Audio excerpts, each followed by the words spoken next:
नमस्कार। युवा के प्लेटफॉर्म में आपका स्वागत है। टू द पॉइंट के लिए हमारा विषय है संसद की प्रासंगिकता।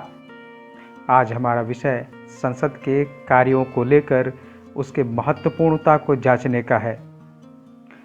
आइए अपने टॉपिक पर आते हैं। 17वीं लोकसभा जो अपने अंतिम वर्ष में प्रवेश कर रही है, अब तक 230 बैठकों की समाप्ति कर चुकी है।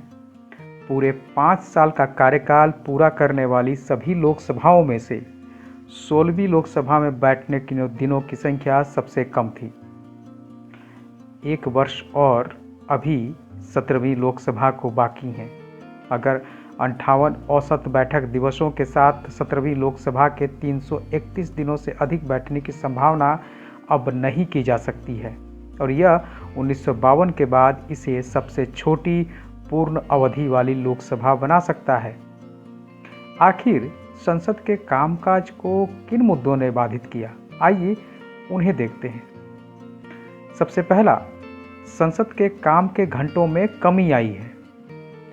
दूसरा, संसद सत्रों का बार बार स्थगित होना। तीसरा, कई विधेयकों पर धन विधेयक के रूप में उन्हें पारित करवा लेना, जिसके कारण उन विधेयकों पर लोकसभा सर्वोपरि हो जाती है और राज्यसभा में उन पर बहस या उनके विचारों को लेकर किसी तरह कोई महत्वपूर्ण नहीं रखी जाती है। चौथा, विवादास्पद मुद्दों पर बहस नहीं करना। सरकार कई बार विवादास्पद मुद्दों पर बहस करने से हिचकिचाती है, जिसके कारण विपक्षी सांसद आचरण और नियमों का उल्लंघन करते हैं और संसद की कार्रवाई को बाधित करते हैं। पांचवा, विधेयकों की कम जांच पड़ताल। वर्तमान में अधिकांश विधेयक बिना किसी जांच पड़ताल के पारित कर दिए गए, क्योंकि वे उसी सत्र में आते हैं और पारित कर दिए जाते हैं। छठा, संसदीय बहस का अभाव। हाल के मानसून सत्र में 20 विधेयकों में से 18 विधेयक बिना किसी चर्चा के लोकसभा में पारित हो गए। तो आजकल विधेयकों पर संसदीय बहस बहुत कम देखने को मिलता है। सातवां, प्रतिनिधि लोकतंत्र की अवहेलना। संसद बना ही इसीलिए है ताकि लोगों के प्रतिनिधि सरकार से सवाल पूछ सकें और सरकार उनका जवाब दे, लेकिन वर्तमान में ये पक्ष विपक्ष के हो हल्ले में यह लोकतंत्र प्रतिनिधि की व्यवस्था समाप्त होती जा रही है। आखिर संसद की उपयोगिता को कैसे बढ़ाया जा सकता है? सबसे पहला, संसद के कार्य दिवसों में वृद्धि की जानी चाहिए। दूसरा, इसकी कार्रवाई में व्यवधान को रोका जाना चाहिए। तीसरा, सांसदों और विधायकों के लिए आचार संहिता लागू करना चाहिए। चौथा, दल बदल विरोधी अधिनियम में संशोधन किया जाना चाहिए ताकि केवल यह उन मामलों में लागू हो जहां सरकार का अस्तित्व दांव पर हो।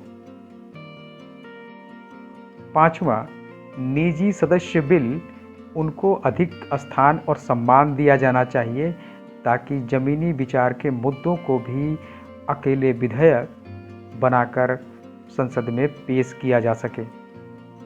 छठा, संसदीय समिति की कार्रवाई का प्रसारण किया जाना चाहिए। सातवां, जनहित कानून को सक्षम किया जाना चाहिए जो सांसदों को प्रभावित नागरिकों के दृष्टिकोण को सुनने और उचित नीतिगत प्रक्रियाएं शुरू करने में सक्षम बनाएगी। आठवां, हितों के टकराव में पारदर्शिता लाना चाहिए।